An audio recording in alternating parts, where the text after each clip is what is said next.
Hello दोस्तों। करते हैं निफ्टी को एनालाइज कि निफ्टी कल के दिन कहाँ पे कामकाज कर सकता है।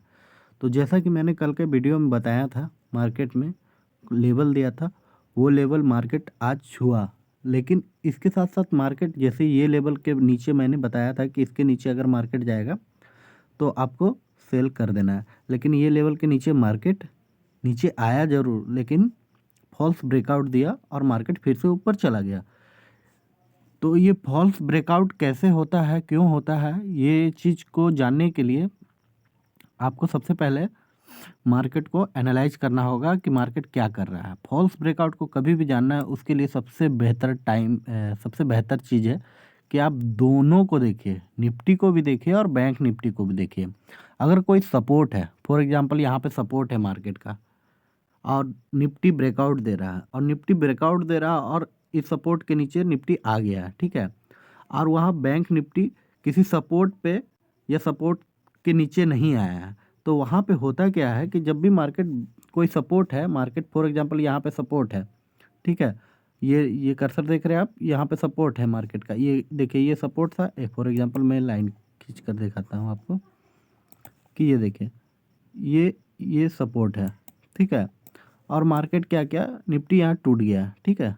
ये रेड कैंडल देख रहे हैं, टूट चुका है। तो ये जब टूटा यहाँ पे, तो क्या क्या ये मेरा जब टूटा तो कोई बैंक निफ्टी भी कोई सपोर्ट तोड़ा है? अगर बैंक निफ्टी भी कोई सपोर्ट तोड़ा है तो वो मार्केट चल जाएगा नीचे। लेकिन अगर बैंक निफ्टी फॉर एग्जांपल कोई ये वहाँ पे कोई ऐसा सपोर्ट होगा और वो बैंक निफ्टी कैंडल यहाँ पे है और निफ्टी ऐसा कैंडल तोड़ चुका है, तो आपको वेट करना है कि बैंक निफ्टी भी कब तोड़ेगा इसे। और जब बैंक निफ्टी तोड़ेगा और ये भी तोड़ चुका रहेगा तो दोनों फिर फास्ट सेलिंग आएगा, और नहीं तो फिर आपको घुमाकर ऐसा फॉल्स ब्रेकआउट भी दे सकता है। तो इस चीज़ को ध्यान रखना। और भी बहुत सा रीजन होता है जो ब्रेकआउट देखना रहता है। देखिए मार्केट इस लेवल को सपोर्ट लिया था, देखिए लिया था, तो आपको पीछे भी देखते रहना है कि मार्केट कर क्या रहा है, ठीक है। मेरा ये भी लेवल होगा, हो सके हम बोल रहे ट्रेड ब्रेकआउट कर दिया, लेकिन हो सके ये भी मेरा एक लेवल होगा, ब्रेकआउट नहीं किया होगा। तो इस चीज़ को आपको ध्यान से देखना है। अब मार्केट को देखिए, अब मार्केट को हम एनालाइज करते हैं कि कल के दिन मार्केट कहाँ पे कामकाज कर सकता है। तो देखिए ये तो मेरा एक सपोर्ट है जो मार्केट पकड़ा हुआ है, ठीक है। अब इसके नीचे हमको देखना है कि अगर मार्केट इसके नीचे टूट जाता है तो कहाँ पे कामकाज कर सकता है। तो इस लाइन को हम सबसे पहले बड़ा कर देते हैं, ठीक है। तो इस लाइन को अगर हम यहाँ ले आए तो देखिए मार्केट इसके पास सपोर्ट लिया है, ठीक है। तो इसके नीचे मेरा कहाँ पे सेल है, तो इसके नीचे मार्केट यहाँ पे है। मार्केट को कैसे एनालाइज करते हैं, एनवे पे, ठीक है।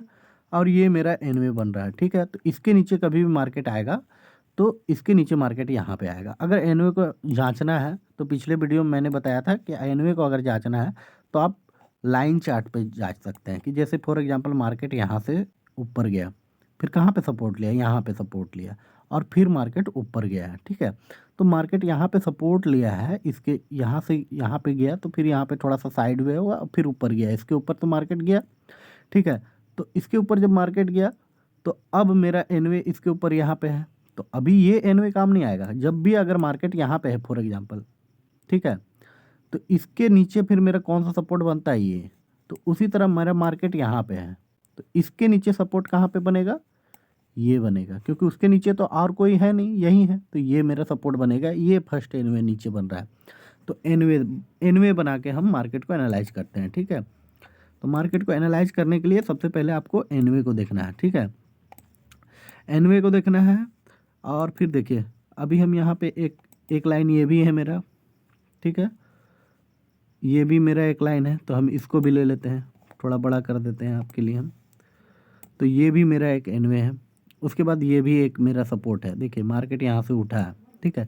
डिमांड, सप्लाई, एनवे सब कुछ देखना है मार्केट में, सिर्फ एक चीज़ नहीं देखना है। तो ये भी मेरा एक सपोर्ट है। तो इसके नीचे मेरा कौन कौन सा सपोर्ट बन गया, अगर मार्केट इस जगह पे है, इसके नीचे पहला टारगेट मेरा कौन सा रहेगा, ये रहेगा। उसके नीचे दूसरा टारगेट ये रहेगा एंड उसके नीचे तीसरा टारगेट ये रहेगा। अब ये टारगेट है मेरा, जब भी मार्केट ये टारगेट है मेरा, तो ऐसा नहीं कि इसके नीचे निफ्टी आ गया तो सेल ही हो जाएगा। निफ्टी इसके नीचे आके फॉल्स ब्रेकआउट दे सकता है, ठीक है। तो इसके नीचे ये मेरा टारगेट है, देखिए इधर आइए, ये मेरा टारगेट है मार्केट में, ठीक है। ये मेरा टारगेट है। ऐसा नहीं कि इसके नीचे आ जाएगा तो सेल ही हो जाएगा, इसके नीचे सेल नहीं करना है, आपको निफ्टी को भी देखना है। ब्रेकआउट के लिए आपको दूसरा एक इंडिकेटर क्यों ज़रूरत होता है, इंडिकेटर बेसिस पे कभी ट्रेडिंग नहीं होता है, इस चीज़ को जान लीजिएगा। इंडिकेटर सिर्फ कंफर्मेशन है, ठीक है। अब देखिए कंफर्मेशन कैसे है हम दिखा रहे हैं, एक मिनट थोड़ा सा ओवरव्यू दे देते हैं हम, ठीक है। मार्केट में ओवरव्यू दे देते हैं कि कंफर्मेशन क्यों है। फॉर एग्जांपल हम RSI लगाएंगे, ठीक है।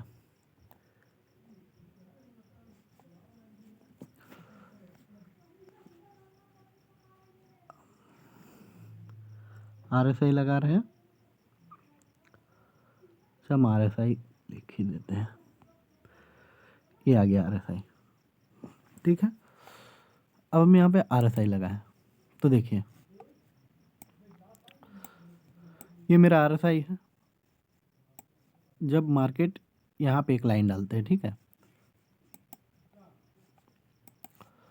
यहाँ पे ये एनवे था, यहाँ से ऊपर गया मार्केट, ये एनवे था, यहाँ से ऊपर गया, और जब इसको तोड़ा मार्केट तो RSI 60 से नीचे था, एकदम था ना, RSI 60 से नीचे, और देखिए मार्केट आया, थोड़ा सा ही आया, ये सपोर्ट पकड़ा, अपना सपोर्ट के पास आया, लेकिन जब टूटा तो मेरे पास एक कन्फर्मेशन था ना कि RSI 60 से नीचे है, तो ये भी एक कन्फर्मेशन है। हम आगे चल के RSI में अच्छा से वीडियो आपको बनाकर आपको बता देंगे कि RSI, अगर आप लोग कमेंट सेशन पे बताएंगे कि हमको कि RSI पे भी वीडियो बना दीजिए, तो हम RSI पे भी वीडियो बना देंगे। इचिमो को बहुत अच्छा कन्फर्मेशन देता है, बहुत सा जो इंडिकेटर आप बोलिएगा वो इंडिकेटर पे मैं एक वीडियो बना दूंगा। फिलहाल मैं RSI को हटा देता हूँ। तो ये मेरा पहला टारगेट है, ठीक है। इसके नीचे अब देखिए ये टूटा है मार्केट, फॉर एग्जांपल ये टूटा, फर्स्ट बार जब टूटा, आप लोग गलती ये भी करते हैं कि जब मार्केट फर्स्ट बार टूटता है ना कोई सपोर्ट से, तो जैसे टूटता आप वैसे ट्रेड पकड़ लेते हैं। नहीं, आप टूटने के बाद एक रिवर्सल का वेट कीजिए। फॉर एग्जांपल ये टूटा तो हमको रिवर्सल का वेट करना है, और रिवर्सल का वेट करना, फिर वापस जब वहाँ जाएगा, फॉर एग्जांपल ये टूटा, फॉर एग्जांपल मान लीजिए मेरा यहाँ पे था सपोर्ट, ठीक है, ये टूटा, तो टूटने के बाद हमको यहाँ पे ट्रेड नहीं करना है, ठीक है। ये टूटा, और एक चीज़ और है, ये टूट गया, अब यहाँ पे हम जैसे ही रेड कैंडल बना, यहाँ पे हम एक लाइन खींच देंगे, ठीक है। उसके बाद हमको ये ग्रीन कैंडल ऊपर गया, ठीक है, हमको पता चल गया कि वापस चल गया, तो अब हमको यहीं से तुरंत ट्रेड नहीं पकड़ना। देखिए कर्सर देखिए, यहाँ से तुरंत ट्रेड नहीं पकड़ना, इसके नीचे आएगा तब ट्रेड पकड़ना है। तो जो टूट के रिवर्सल गया है, फॉर एग्जांपल यहाँ से टूटा और रिवर्सल गया, तो हमको यहाँ पे ट्रेड तुरंत नहीं पकड़ना, वहीं सपोर्ट से। अब मेरा इसके नीचे ट्रेड बनेगा, ठीक है। और दूसरा, आप लोग जब भी ट्रेड पकड़ते हैं ना, तो आधा घंटा में एनालाइज कीजिए, ठीक है। आधा घंटा में मार्केट को एनालाइज कीजिए, आधा घंटा में एनालाइज कीजिए, और 5 मिनट में ट्रेड पकड़िए, ठीक है। तो आप लोग आधा घंटा में नहीं, 5 मिनट में ट्रेड पकड़ते हैं, वो सबसे बड़ा गलती होता है, जिसके कारण आदमी का ट्रेडिंग खराब जाता है। तो सबसे पहले आप लोग क्या कीजिए कि आधा घंटा जो होता है ना, आधा घंटा में एनालाइज कीजिए मार्केट को।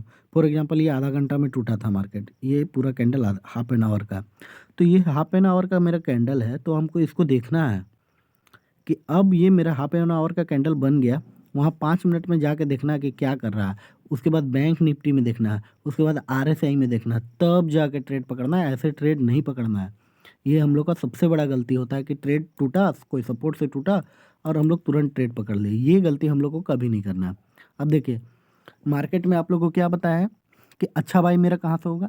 उससे पहले हम आप लोग को बताए थे, इससे पहले वाला वीडियो में, कि देखिए इस लेवल में हम लोग का ना बाई है ना सेल है। अगर आप लोग को याद होगा तो हम बताए थे आप लोग को कि इस लेवल में कोई बाई सेल नहीं है, इसके यहाँ से लेकर यहाँ तक कोई बाई सेल नहीं है, इस लेवल में कोई बाई सेल नहीं करना है। और देखिए मार्केट इस लेवल में अभी भी घूम रहा है।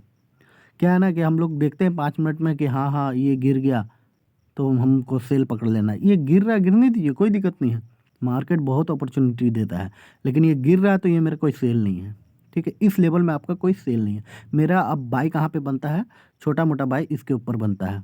क्या बताया था आप लोगों को मार्केट में कि बढ़िया बाई मेरा कहाँ पे, यहाँ से, जहाँ से मार्केट गिरा है उसके ऊपर मेरा अच्छा बाई होता है, ठीक है।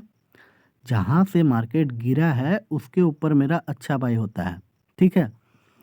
और जहाँ से मार्केट उठा है, फॉर एग्जांपल यहाँ से मार्केट उठा है, तो इसके नीचे मेरा अच्छा सेल होता है। इस चीज़ को दिमाग में डाल लीजिएगा, ठीक है? बहुत ही इम्पोर्टेंट बात है। जब भी मार्केट कहीं से गिरा, स्ट्रॉन्ग सेल है, तो अब मेरा बाय, अच्छा बाय उसके ऊपर ही है। बीच में बाय लेने का कोशिश कीजिएगा, सिर्फ और सिर्फ फंसिएगा, ठीक है? तो अब मेरा छोटा मोटा बाय, यहाँ से भी मार्केट गिरा है, एनवे बनाया ना मार्केट, एनवे पे जज करते हैं। यहाँ से आया मार्केट और यहाँ पे सपोर्ट लेने गया, ये देखिए यहाँ से गिरा था, यहाँ से उठा मार्केट और यहाँ से आया। अब मेरा यहाँ पे सपोर्ट लेने गया था मार्केट, अब यहाँ पे सपोर्ट लेने गया मार्केट, तो अब इसके नीचे मेरे पास सेल है, ठीक है? यहाँ क्योंकि मार्केट यहाँ से उठा था, अब यहाँ से सपोर्ट लिया तो इसके ऊपर बाय होगा। यहाँ से गिरा, यहाँ पे सपोर्ट लिया और फिर यहाँ से गिरा, तो अब मेरा इसके ऊपर बाय है, लेकिन मेरा अच्छा बाय जहाँ से स्ट्रॉन्ग सेलिंग हुआ उसके ऊपर। तो स्ट्रॉन्ग सेलिंग कहाँ से हुआ? यहाँ से, तो इसके ऊपर मेरा बाय है, ठीक है? अब इसके ऊपर बाय है तो मेरा दूसरा बाय कहाँ पे आएगा? मार्केट में। तो इसके ऊपर मेरा बाय मार्केट में यहाँ आएगा, ठीक है? तो मार्केट अगर कल के दिन यहाँ पे खुलता है, फॉर एग्जांपल यहाँ पे खुलता है, तो ये यहाँ से यहाँ तक मेरा बाय है, इसके ऊपर मार्केट में मेरा यहाँ से यहाँ तक बाय है, ठीक है? इस चीज़ को दिमाग में रख लीजिएगा, ठीक है? ठीक है, और ये लेवल है। उसके बाद मेरा ये लेवल देखिए, ये लेवल है ना, ये एक बड़ा रेड कैंडल है। जब भी कोई बड़ा रेड कैंडल हो, फॉर एग्जांपल ये देखिए अच्छा खासा बड़ा रेड कैंडल है यहाँ से लेकर यहाँ तक, तो जब भी कोई बड़ा रेड कैंडल हो तो वो भी एक सेलिंग का जोन बनता है। तो यहाँ पे जब मेरा मार्केट यहाँ से सेल है, यहाँ से सेल है, तो आप क्या कीजिए, तुरंत यहाँ पे कोई बड़ा रेड कैंडल है तो इसको भी ले लीजिए। तो ये क्या होगा, मार्केट में मेरा एक अच्छा अपॉर्चुनिटी बन जाएगा सेलिंग का। अब जब मार्केट यहाँ पे आएगा, अब यहाँ से ऊपर जाएगा तो बाय नहीं लेना, हो सके मार्केट यहाँ से सेल दे देगा, तो यहाँ से भी सेल नहीं लेना, इसके नीचे सेल लेना है। मार्केट फॉर एग्जांपल इसके ऊपर गया, कर्सर देखते रहिए, इसके ऊपर गया, उसके बाद यहाँ नीचे आया तो फिर सेल लेना है, ठीक है? तो फिर हो सके मार्केट आपको फिर से सेल दे सकता है, क्यों? क्योंकि यहाँ से स्ट्रॉन्ग सेलिंग जोन है, क्यों?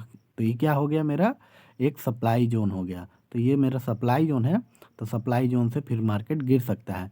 देखिए यहाँ से जब मार्केट गिरा, दूसरा बार यहाँ अभी तक मार्केट पहुँचा नहीं है। अब जब तक यहाँ पहुँचा नहीं है, तो यानी कि दूसरा बार जो होता है वो बहुत इंपॉर्टेंट होता है।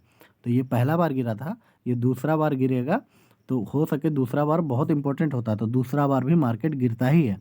लेकिन अगर तीसरा बार जाए, तीसरा बार अगर जाता है मार्केट, तो तीसरा बार मार्केट नहीं गिरता है, क्योंकि वो एक एक बार गिर चुका है।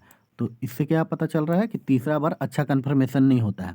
लेकिन दूसरा बार अभी तक ये यहाँ पहुँचा नहीं है, तो हो सके जब भी यहाँ मार्केट पहुँचेगा तो एक सेल आपको ज़रूर देगा, ठीक है? जैसे यहाँ पे एक डिमांड जोन था मार्केट का, ठीक है? दूसरा बार यहाँ पहुँचा तो एक डिमांड जोन आया ना फिर से, भले इतना बड़ा बाई नहीं दिया, लेकिन यहाँ आया तो बाई गया ना मार्केट, बहुत बड़ा बाई था, 30 मिनट का कैंडल है। तो यहीं पता चलता है, ये डिमांड जोन है तो यहाँ पर भी डिमांड जोन काम किया, तो ये सप्लाई जोन है तो यहाँ पर भी सप्लाई जोन काम करेगा। लेकिन अगर मार्केट फिर से तीसरा बार यहाँ आया है तो अच्छा बाई जोन नहीं बनेगा, हो सके मार्केट टूट जाए। तो इस चीज़ को ध्यान देना। इसके ऊपर मेरा कहाँ पे बाय है, इसके ऊपर मेरा बाय यहाँ पहुँच जाएगा, ठीक है? तो ये जो लेवल है मार्केट का, इस लेवल को ध्यान में रखना है। तो अब हम बाय बता देते हैं मार्केट में कहाँ कहाँ है। तो मेरा बाय कहाँ कहाँ है, इसको हम थोड़ा लंबा कर लेते हैं,